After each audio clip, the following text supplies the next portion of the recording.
From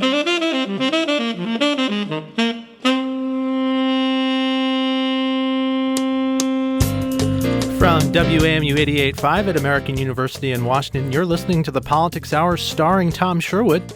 I'm Michael Martinez, sitting in today for Kojo Namdi.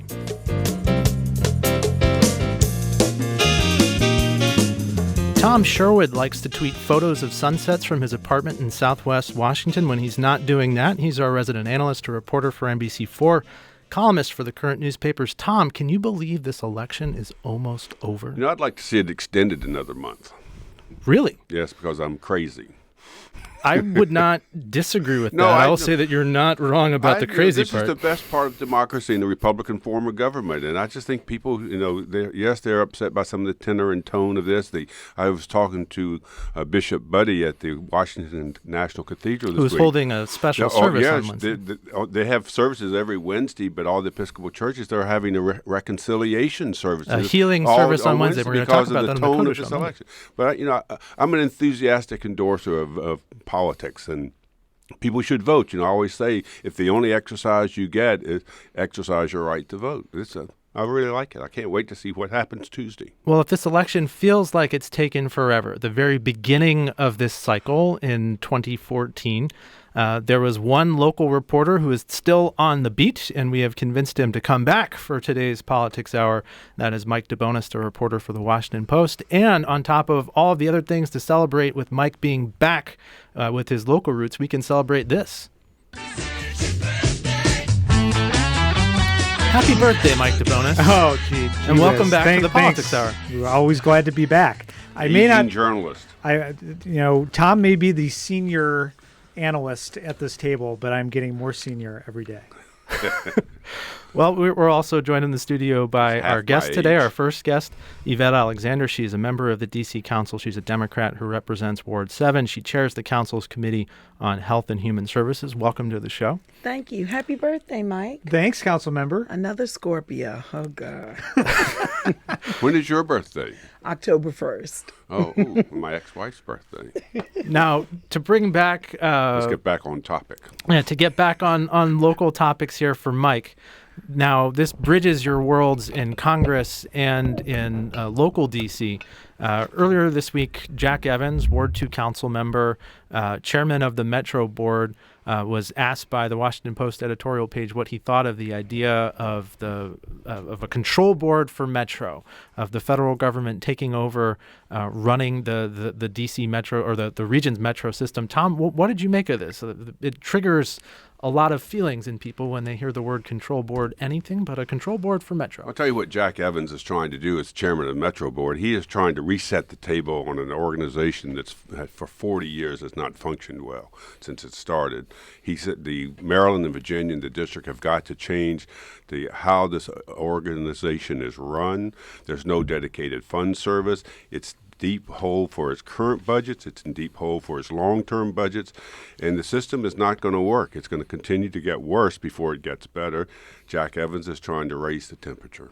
Mike DeBonis, what do you think the men and women of Congress would feel about the idea of a control board for Metro? If the deal that Jack Evans is proposing and is floating, and also I should point out the Washington Post editorial board has floated, is that this would be a lot like the D.C. control board of the 1990s, where there would be control exchanged for money, taxpayer money, injected into the Metro system. That's going to be a difficult sell, especially in a Republican Congress that, by all accounts, is going to remain at least a Republican House into the next Congress. There is not a lot of stomach for among Republican House members for giving Metro $10 billion, which is what Jack Evans is talking about. That said, if you can continue to see this sort of, the death spiral and signs of the death spiral coming, that's going to be a conversation that, will be had. I will say that, I look at what Jack Evans is saying and I see some long-term thinking here, but I also see some tactical thinking. Right. I see the fact that Metro is in a contract negotiation now with its workforce, and they're going to be looking for some, it's safe to say, concessions to make the system more sustainable. Yeah, what they're going to look for, they're going to give raises of some type probably, but they're also going to look for workplace concessions and the working rules. Yeah, they've got to do it. There's two battles: one's for Congress, and one's for what you just said. Right, and if they can go to the bargaining table and say, hey, you guys can have whatever negotiating posture you want, but listen, we're talking about a federal control board that's going to be able to come in and abrogate contracts and order layoffs. Like, you guys got to get serious about where the system is and what it needs. I see this discussion about a control board being in part an effort to sort of, like Tom said, reset the table and sort of change the tenor of those negotiations, but and in addition to talking about the federal role with Metro. Councilwoman Alexander, what's your perspective on this? Your constituents have a lot at stake in making sure that Metro works. And I like the idea of an independent entity. I don't necessarily, when I think control board, I think of the control board that took over the district. So I don't necessarily think that's needed. But there needs to be some independent entity or more collaboration with the other regions. Because we have to get Metro fixed, and it takes a collaborative effort. Maryland and Virginia riders use the Metro, not just people in Washington, D.C. So the investment is across the board. If you've got questions or comments for Yvette Alexander about this issue or any other, you can join our conversation by calling 800-433-8850. You can tweet us at Kojo Show or email us at kojo@wamu.org. And Tom Sherwood has I just wrap this up by saying, Virginia and Maryland don't want to do a 1% sales tax for the region, which is what's been proposed by the city, in order to have dedicated funding for Metro. The fares won't pay for the service, the operating of the service, much less any of the repairs. And so you've got to have something move. I mean, Jack Evans has also said, look, if we can't, Silver Line, for example, in Virginia, we're building it. The private group is building this thing out to the airport, Dulles. But we may not be able to run cars out there because we're not going to be able to operate Metro unless we have a better funding source. So at some point, Governor Hogan and whoever's going to be the governor of Virginia in the coming year after next year has got to do something to provide funding for Metro, or it will continue to sink into the ground. One more transportation topic here before we get into some council business from this week. There was a study that was published this week that was requested to look into the feasibility of building a gondola that would connect Georgetown to Roslyn. This study estimated it would cost between $80 million and $90 million to build the most awesome of all gondolas connecting Roslyn and Georgetown. What do you think, Councilwoman? I think we have better uses of our funds than a gondola at this time. Can I ask you a question? Where does this, so you get on the gondola in Roslyn and you get off in Georgetown, then what the hell do you do? You stand. You're in Georgetown. But those are the and you ideas. can walk right across. You wonder, why am I in Georgetown? The thousands of people, are they going to get buses to downtown? They're not all going to Georgetown. And so where are they going to go? I mean, and also if you look at the Key Bridge is a great way to get there. It's beautiful. It's a nice walk. No, the Georgetown Business Improvement District will kill me, but Joe Sternley. But you look at the picture of this thing. There's the Key Bridge, architecturally very interesting. Then you have all these wires. It looks like some kind of flattened snow lift. And where do people go after they come to? It make it easier to get to the other side if you want to go to Arlington Cemetery or to Virginia. But it makes I don't understand how it makes any sense from a transit point of view. Mike? I think let me be the devil's advocate here. We all laugh. It's ha ha ha, a gondola in Georgetown. What a big joke. But this is let's be, this is a serious look at what's been a real problem for a long time, which is, getting connectivity between Georgetown and the regional transit system. And that's been a problem ever since Metro was created and the decision was made not to put a Metro station in Georgetown. And there's lots of versions of why that happened, but it didn't happen. And this is a retail and business center for the city that has very tenuous connections to the rest of the region. And the gondola, it may sound ridiculous, but it's a serious attempt to try and solve a longstanding problem. And if that really $70 to $90 million is cheap compared to building a new metro line toward a lot of other alternatives. But what do you do when you take the gondola from Roslyn and you get off at where that Exxon station is now at the end of the Key Bridge? What do the thousands of people who have taken the gondola do there? That's a very narrow road. There's no express bus there. Canal Road is backed up. What are they going to do? They're going to run up the Exorcist steps to the world's greatest university. Well, I tell you, it may University. take an exorcist to make this thing happen. And you got to huff and puff to get up those steps, too. That's not an easy trek. If you're in shape, We're not buying it, Mike. Reading this in Devil's DCist, advocate. there's an estimate that it would cost north of $1.5 billion to build a second crossing under the Potomac to build that That's more Georgetown likely. metro station. That's a lot of money. Whoever gets elected president is going to spend so much money on infrastructure in this country, it's going to make our heads swim, and maybe we'll get that money for that. Let's dig into another council issue here. The council advanced a bill this week, the so-called Death with Dignity bill, legislation that would allow people diagnosed with terminal illness with 6 months or less to live to seek a physician's assistance in ending their lives. Councilwoman Alexander, you along with Brianne Nadeau of Ward 1 voted against this proposal. What issues did you have with it? There were several issues that are still unresolved with the legislation as written. And one of the major ones, of course, there's no one in the medical profession and the District of Columbia that I've spoken with who is in support of it. Doctors' positions are that they are here to save lives, not to end lives. So they had a problem with that in conflict with the Hippocratic oath that they have taken. There's also a special relationship with doctors and patients that they're concerned if they refuse to prescribe this medication to end one's life, then that ruins their relationship. Brianna Doe had an excellent concern that I also agree with her on in terms of the disparities in health care for underserved populations, sometimes for the elderly and low income. Advanced treatment or aggressive treatment is not offered to those populations. And so people are worried that is this going to be in lieu of any advanced treatment or any aggressive treatment that you may seek out for me for my condition. So that is a valid concern with some folks and the disability community. Who would be their proxy? Who would be able to really speak up for them? Who would be able to represent them if this was a decision that some of them make? So they have some concerns there.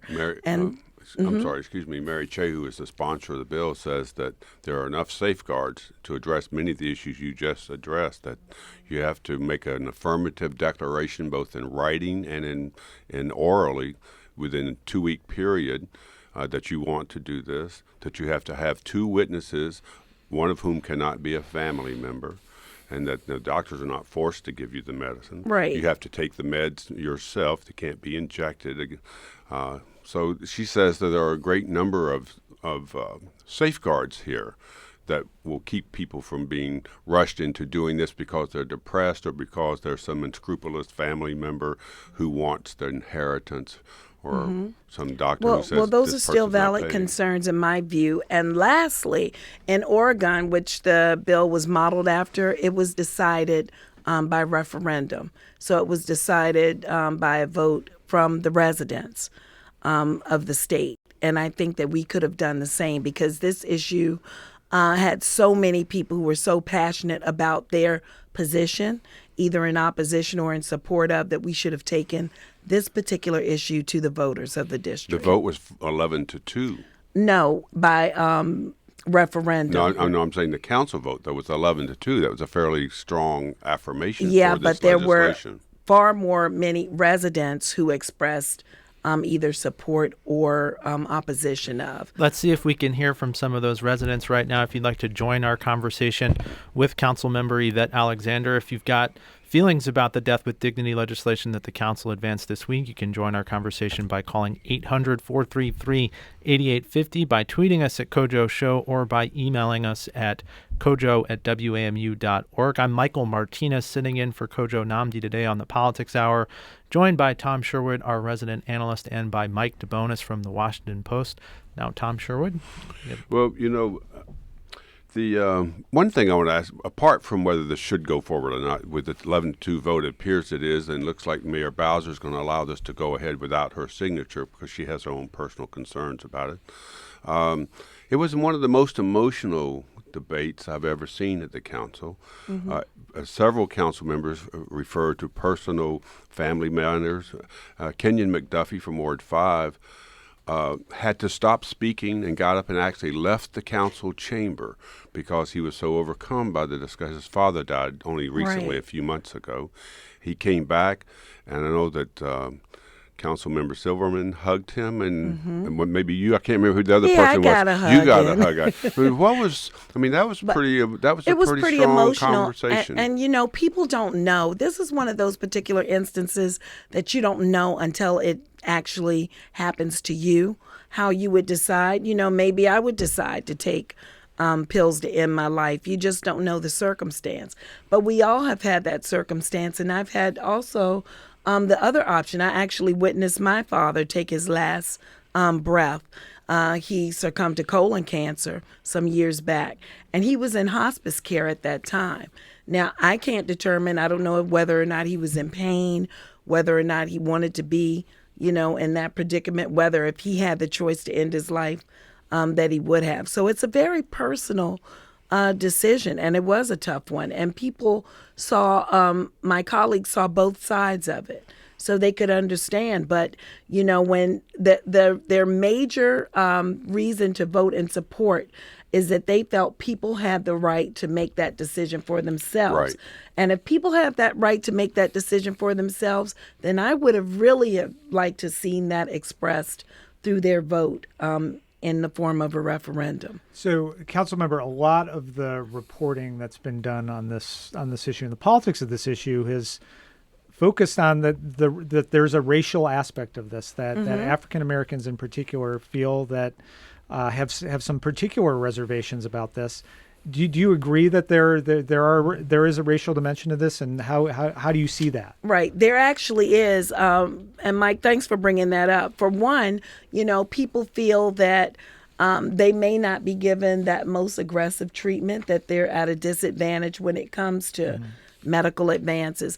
And secondly, a lot of folks. Why would they think they wouldn't get additional treatment? What is just for money-saving reasons, or this may be the cheaper route out, right, or because I don't have the means, my insurance may not cover. And this may be based on their own experiences or experiences that their family members have had. Because even when you look at some of the advanced treatment that people seek out, many who don't have the most means don't get the best treatment in some instances.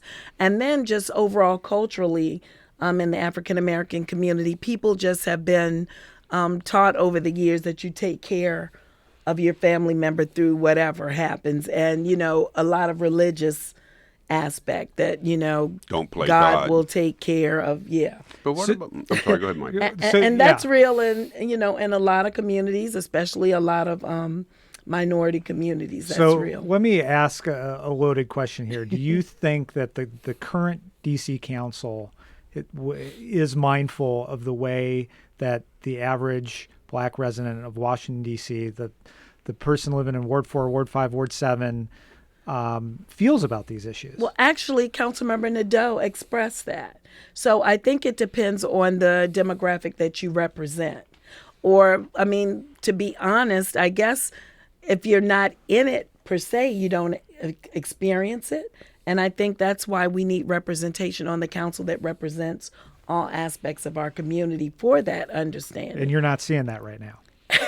I'm seeing it change. But I think it's still there. I think that people really have to be mindful of the demographic they represent. That's important. 3 Black members, Anita Bonds, said she thought there were enough cautions in the bill to protect against fraud and abuse and unfair. She's had strong personal feelings herself about the matter of life or death, but she said she didn't want to impose her view on others, that this is an individual choice. And if you put it to referendum, it won't be an individual choice. Brandon Todd from Ward 4, African American, he said he has a personal morality and public service issue to judge, and we should all cherish the gift of life, but that he was, quote, unable to tell a terminally ill person that they must live. He says precautions have been taken. And Robert White, who is the newest member of the council and is also African American, said it wasn't remote for him. His mother had breast cancer. He said, I think of the loved one, someone like my father. I couldn't take it. I would do everything in my power to help my father, yes. And they already have the right to deny life-extending treatment. But he voted to allow people to make this choice themselves. So it's a very emotional decision. It's very emotional. But it goes to the right of the individual. Right, and if you notice, all the African-American members spoke out, about it, about the position and the reason why they voted that way, because they know in large, our community thinks a certain way about it. It was racially divided and religiously divided. Well, I actually listened to the debate, and I have to say, Mary Chey talked about death in personal. Ms. Silverman, she talked about her grandmother's final days unable to speak for emphysema. Charles Allen talked about it. He said fundamental rights. He said, I watched my parents struggle with the deaths of their own parents. But did anyone say that they would have chosen that route? They wish they had that route for their loved one? I don't think anybody on either side said they would choose that route. Right. Let's take a call here, and everybody put their headphones on so we can hear David in Fairfax, Virginia. David, thanks so much for calling. What's your question? Hi. So I just wanted to state, first of all, that I think that especially in the case of terminally ill patients who are truly suffering, I believe the option to experience death with dignity is a viable option. However, I just had a question about the actual process of dying with dignity. There's certain things that come with dying that I don't think are exactly full of dignity. So I was just wondering what the actual process was if this legislation were to pass and if somebody were to decide this option. Thank you. That's a great question. And there is a pill that you take. There's two forms. Actually, it's similar to a lethal injection, but that's very expensive. The commonly used form is a pill, and there are about 100 pills that you would have to take at one time, and you would crush them up.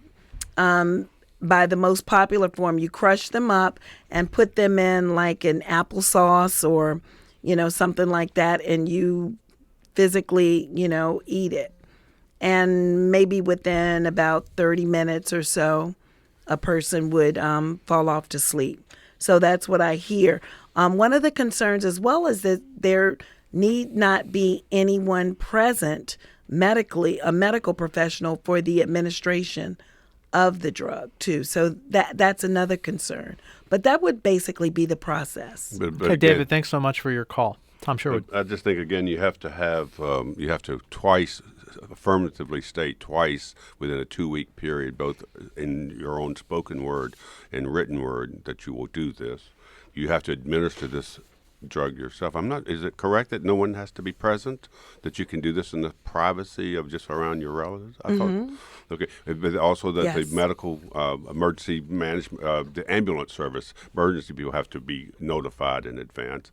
And so there are a lot of protections to it. But we anyway have one more vote. It's going to be, December the 1st? Yeah. Oh, it'll pass. Okay. Okay, we got a tweet from Susie Cambria about a separate health issue, and she'd like to know your thoughts about the dearth of urgent care facilities east of the river. Yes, well, we do have Unity Health Care, and there has been some interest in other urgent care centers coming east of the river. Definitely there have been talks with the development of Skyland that there has been interest in urgent care. We have a lot of facilities for mental health, a lot of facilities for children, but overall, for the average adult, we do need more urgent care centers, and hopefully we can deter from emergency room use. But Unity Healthcare is not just for Medicaid patients. It's for anyone who has any commercial insurance, and that's what people need to be educated on. They have an excellent facility in the Parkside community. Thanks for your tweet, Susie. Now, Tom, I believe you have a question about rent control. I have 1,001 questions about There's rent lots control. of questions about rent control. Well, it came up before the council. There's a proposal to tighten the rules on landlord. The landlord business, the apartment and office building owners are concerned this is going to make it even more difficult to repair rent-controlled buildings. They say that the rent-controlled buildings average about 75 years old or so, that these restrictions on profits and the voluntary agreements or settlements with tenants is going to really harm their ability to make housing available. And some of them say, look, this is an issue that's being pushed by well-to-do tenants on Connecticut Avenue, not helping the people east of the river where they really do need help. So what are your thoughts about it? My thoughts, and for one, we have the most affordable rents currently east of the river, probably the only affordable places to live in the district. I think the problems come in when some landlords, not all, but some raise rents for every little thing they do, or raise rents that could be 50% or more. And what happens is the tenant doesn't have the ability to appeal it, or they do have the ability to appeal it, but while they're going through that appeal process, they have to pay these high rents. So we have to put some safeguards in place. I think that some increases are valid if repairs are being made, if they're upgrading the building, but some are just downright predatory. So we have to do something, and the rent administrator, before they can make a ruling, tenants sometimes pay these increased rent amounts for up to 5 years before they can even think about getting a rebate. All right. Let's go back to the phones. We have a call here from George in Washington, D.C. George, you're on the air. Go ahead. Good day to everyone. This is George in Ward 5, Washington, D.C. I'm a little bit concerned about, transferring the metro system to the federal government. We're talking about statehood in D.C. I think there is no correlation there. I think we're actually moving backward instead of going forward.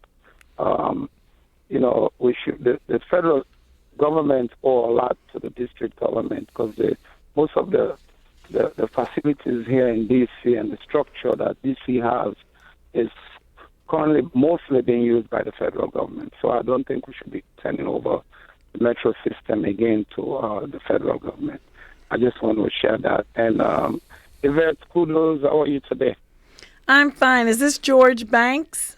Yes, Yvette. George from Ward 5. Hello, I'm well. Thanks.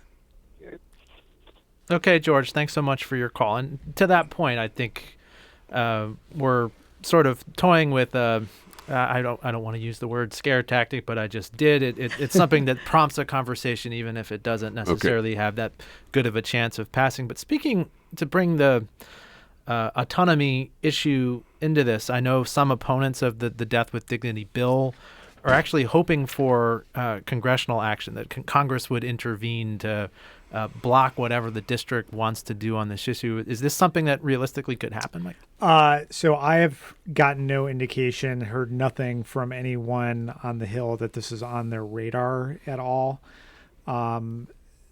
Typically, yes, Congress has the power to affirmatively overturn a locally enacted ordinance.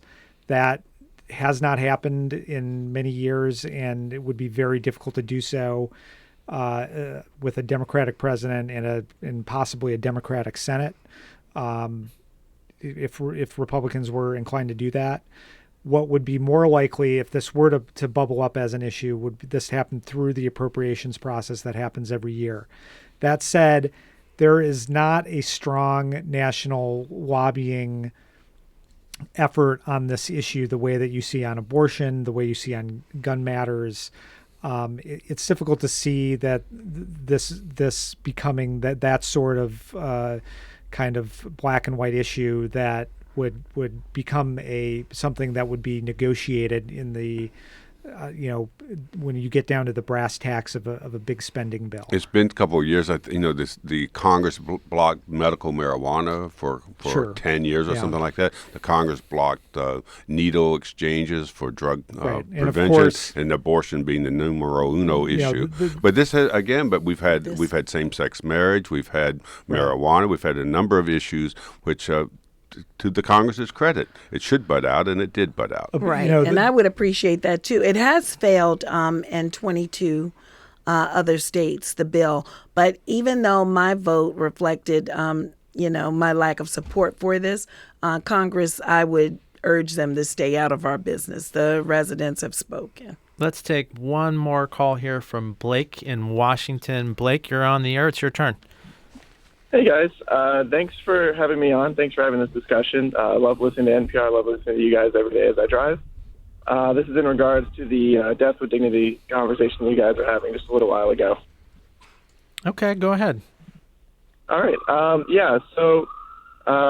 Sorry, I'm in the car. There's an ambulance about to go by, ironically. Yeah, I know. Be careful. We can hear you. Okay, don't worry. I'm stuck in traffic, per usual, D.C., of course. But yeah, so a few years ago, my father passed away, and it was kind of a long ordeal where, I was in like high school. He had a lot of issues with heart issues and a stroke, and he was paralyzed and those sorts of things. He sort of declined while I was in college. And towards the final year while I was in college, he started going to the hospital every month and then every few weeks. And eventually he got hit with, he had a bunch of things wrong with him, but he ended up getting hit with MRSA and staph and a few other things and pneumonia all at the same time. And at that moment, the doctors pretty much were like, he's not really going to get better. And they faced us with the option of, do we keep fighting it or do we, pretty much let him die? And we were faced with that decision. We had to choose to, let him die. But unfortunately, as many of you know, that decision is not immediate. And, people who go through with that have to, suffer for very long periods of time. And it is not a dignified process. It's something that is ugly. And people have to pretty much degrade and go through suffering. And there were lots of nights where, the anesthesia, the things that would keep him sedated and comfortable would just not work. And he would be screaming in pain. And I would be going to the chapel and I would be going to other places having to plead to just have him die, to let him go down peacefully. And so something like this, to at least have that option, I think is something that is necessary. And a lot of other countries obviously have it. So that's sort of my point of view on this. Well, thanks a lot for sharing that, and we really appreciate you being willing to share that story. And thank you for your call, Blake. That's real. That's real, and I appreciate that story. And, I hear it. My concerns have nothing to do with the basic decision being made. It's kind of like, the procedural processes and the pressures that this is putting on unwilling participants to prescribe the medication. Well, no one has to prescribe the medication. They don't have to, but, and the legislation actually, since it's passing in Oregon, there has not been an overwhelming amount of people, surprisingly, who have even chosen this option. It's been actually higher income and higher educated people who have actually taken advantage of this, who have the wherewithal to. Right. Well, the demographics are a little different in the district. Yes, so they we'll are. see. We'll see who it is, but that's true in the 4 or 5 states where this is now law. Mm-hmm. Well, Councilmember Alexander, we're running short on time, and we've got a lot of elections that Tom, Mike, and I need to speed through so our listeners know what is going to be on their ballot on Tuesday, or what's been on their ballots if they've been voting early. But we should note that you will not be on the ballot on Tuesday. I will not be, and I have to think about who I'm going to vote for. And not in the national election. Have you put some thought into what's coming next? You lost your primary to former Mayor Vincent Gray earlier this year. I did, and one thing's for sure, I'm going to invite him to the reconciliation mass on Wednesday, and healthcare. it'll be something along the lines of healthcare. I've had some offers, so I will keep you posted. You're not going to be in the Bowser administration, you told me. No government service for me. Councilmember, are you encouraging Ward 7 voters to perhaps write you in on Tuesday? Is that it's an option they have? No, I'm not going to say anything. A couple people have. They sent me their ballots. But no, I mean, fair and square. Vince Gray won the primary. So go along with the nominee. Well, Yvette Alexander, thank you so much for making time for us today. Best of luck to you. Thank you. And I should point out that in all of my time producing this show and sometimes hosting this show, you are the only person I've ever seen in the studio dance to the White Stripes while we were on the air. That was pretty cool. That was a couple years ago. It was something with Vincent Orange and Rats, that whole ordeal. I think I missed Cue the that. music. Let's do it again. Yeah, that was pretty cool. So thank you. and Please best have of me luck to back you. on. Thanks. Bye-bye. You're listening to the Politics Hour. I'm Michael Martinez, sitting in today for Kojo Namdi, joined in the studio still by Tom Sherwood, our resident analyst, and our guest analyst for the day, Mike DeBonis from the Washington Post. If you've got questions or comments about any of the elections that are going to be on the ballot on Tuesday or that have been on the ballot in the early voting period, now is your time to call 800-433-8850, to tweet us at Kojo Show, or to email us at kojo@wamu.org. And let's get into this because up until today, a lot of people felt like Virginia was getting out of grip for Donald Trump, but there have been some polling developments. Tim Kaine's going to be campaigning there on Monday in Northern Virginia and in Richmond. What's your sense for whether Virginia is going to be a factor here? Well, I want to hear from Mike, but I'll just tell you what I did when I heard this. I called Tom Davis, former congressman from Northern Virginia. Who knows everything. 7 terms, as he likes to say, undefeated and unindicted. And he calls the balls and strikes like an umpire when it comes to politics. He says that he doesn't think that Virginia is tilting towards Donald Trump. He thinks that Hillary Clinton is still significantly ahead in order to win. And just so you know, I asked if I could quote him. He said yes. And I asked him about the presidential campaign because you've got a lot of nervous Democrats out there who are biting their nails and whatever else. And he says that he doesn't think it will be enough for Trump to close the gap that exists in the Electoral College. The Electoral College map is just tilted against Donald Trump. Well, they didn't call in Beyonce to Virginia, so maybe that would have been the signal. there's a They were difference- truly in trouble. But again, it's a difference of, when She's you going go to back Ohio. to shore, I mean, all that malarkey talk about expanding the map and bringing in Republican states that haven't voted for Democrats in ever. It's gone out the window. That was campaign polish. They are now making sure they're just reassuring the states where they need to win and expect to win. I think a lot of what Tom said is correct. I think what we're seeing in Virginia is what we're seeing across the country, which is the race has tightened, and that's been, I think, mainly a function of a lot of traditional Republican voters who were uncomfortable with Donald Trump deciding in the end that, yes, they can vote for Donald Trump and they're going to show up and vote for Donald Trump. The independents have lost. They've dropped like stones from 10 and 11% down to 2 and 3. And independent voters are breaking on the side of change and on the side of the party that's not in power. I think that there was a lot of expectation that would happen, and that's typically what happens in races like this, is that the undecideds break against the incumbent party. That said, the fundamentals of Virginia now are just so favor the Democrats. And what we've seen in early voting totals, I talked to Jerry Connolly, the congressman from Virginia, yesterday, and he said he felt very comfortable, at least in his district, Fairfax County, piece of Prince William County, that the early vote there favored Democrats and was very much on par with what we saw in 2012 when Barack Obama handily won Virginia. So there are polls. This Hampton University poll that came out showed a Trump lead. That's an outlier compared to other polls that we've seen. It's going to be closer than the high single digit, double digit leads we saw for Clinton a few months ago.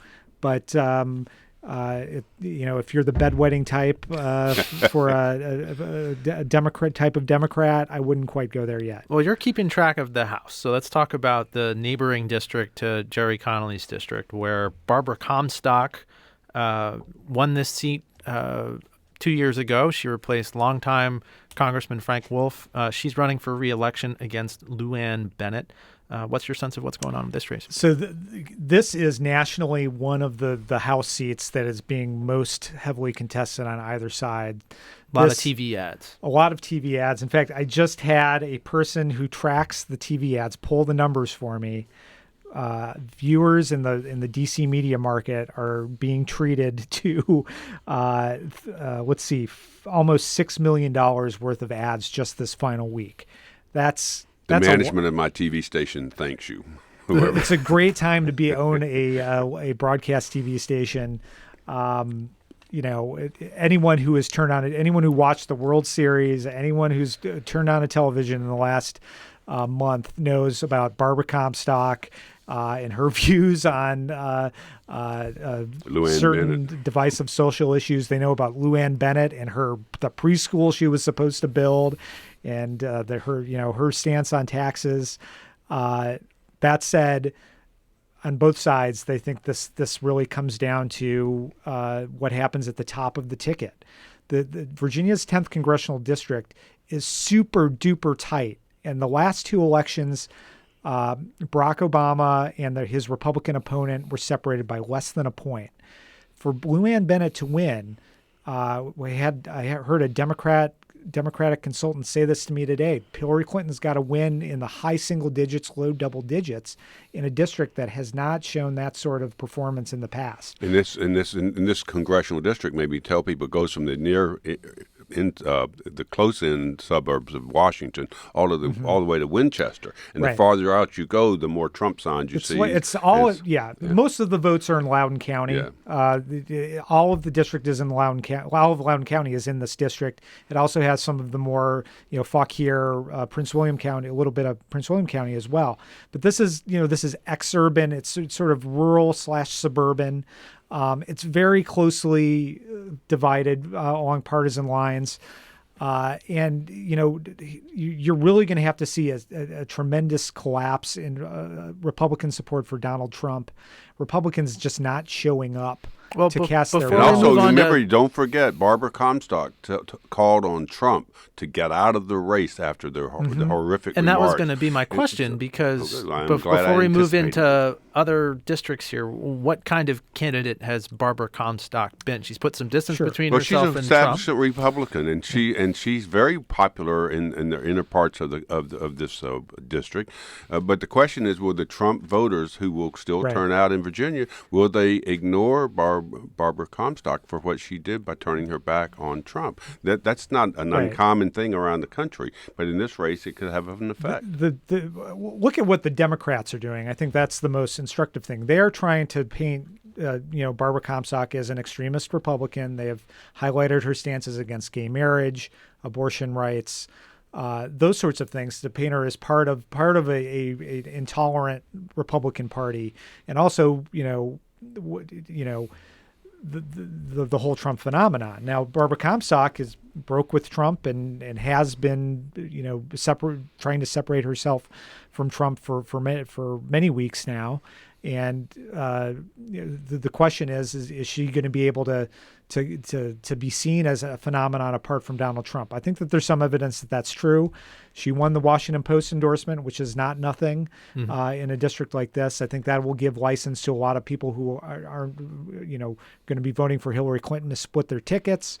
I think Barbara Comstock and Republicans are very confident about they're not very confident, but they're more confident about the seat than they've been. But if in fact you do have this huge Trump backlash, if that does in fact materialize, she very well could be in trouble.